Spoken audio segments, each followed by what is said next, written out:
श्रीराम समर्थ. सद्गुरू श्री ब्रह्मचैतन्य महाराज गोंदवलेकर यांचे प्रवचन दिनांक 9 जुलै. नाम घेण्याचा निश्चय करावा. जे दृश्य असते ते आज न उद्या नाश पावते. दृश्य हे स्वतंत्र नसते, भगवंताच्या अधीन असते. म्हणून जगात जी जी गोष्ट घडते ती भगवंताच्या इच्छेनेच घडते हे आपण ओळखावे. आपला देह दृश्यच आहे आणि त्याला चालविणारा भगवंत देहात आहे. त्याच्या अनुसंधानात राहण्याचा आपण प्रयत्न केला पाहिजे. हे अनुसंधान राहणे म्हणजे भगवंताच्या नामानेच साधते. म्हणून तुम्ही सर्वांनी नाम घेण्याचा निश्चय करावा. आपले चित्त नामामध्ये गुंतले म्हणजे देहाला प्रारब्धाच्या स्वाधीन करता येते. ही युक्ती ज्याला साधली त्याला सुखदुःखाची बाधा उरली नाही.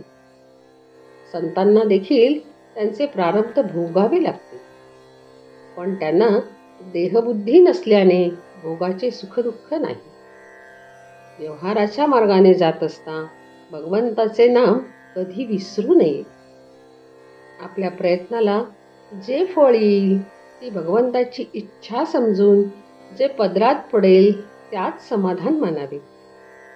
आपण प्रपंची लोक आहोत म्हणून प्रपंचाला उचित असणारा प्रयत्न केल्यावाचून कधी राहू नये. पण प्रपंच हेच आपले सर्वस्व आहे असे न समजता त्यामध्ये भगवंताला विसरू नये. परमार्थाला सदाचरणाची फार जरुरी आहे. उगीच भलत्याच्या सांगण्याला भुलू नये आणि अनिती अधर्माच्या मार्गाला जाऊ नये. संत जे सांगतात त्याच्यावर विश्वास ठेवून मुखात नाम ठेवावे आणि सदाचरणाने वागून प्रपंच करावा. असे जो वागेल त्याचे कल्याण राम खात्रीने करील हे मी सर्वांना वचन देतो. बहुतेकांना प्रपंचासाठी देव पाहिजे असते. खरोखर हे सर्व हिंगजिऱ्याचेच गिऱ्हाईक आहेत. देवासाठी देव पाहिजे असे म्हणणारा खरा कस्तुरीचा चाहताच कोणी भेटत नाही. जो बरा होणार नाही अशा रोग्याला बरा करतो तो डॉक्टर खरा. अगदी विषयातल्या माणसांना सुद्धा जो बाहेर काढतो तो संत खरा. त्याच्याजवळ जाऊन नुसते मी शरण आलो आहे असे म्हटले तरी पुरे होते. हल्लीच्या आणि पूर्वीच्या प्रपंचात तसा फरक नाही. पण पूर्वी लोक देवाला विसरत नसत. अलीकडे ते जास्त संकुचित झाले आहेत. पूर्वी खेडेगावांमध्ये स्वाभाविकपणे एकमेकांच्या उपयोगी पडावे अशी बुद्धी असायची. पण आता काळ पालटला आहे. तुम्हा इतक्या लोकांना नामस्मरण करताना पाहून मला एक समाधान वाटते की मला जी गोष्ट आवडते ती इतक्या लोकांना आवडू लागली आहे.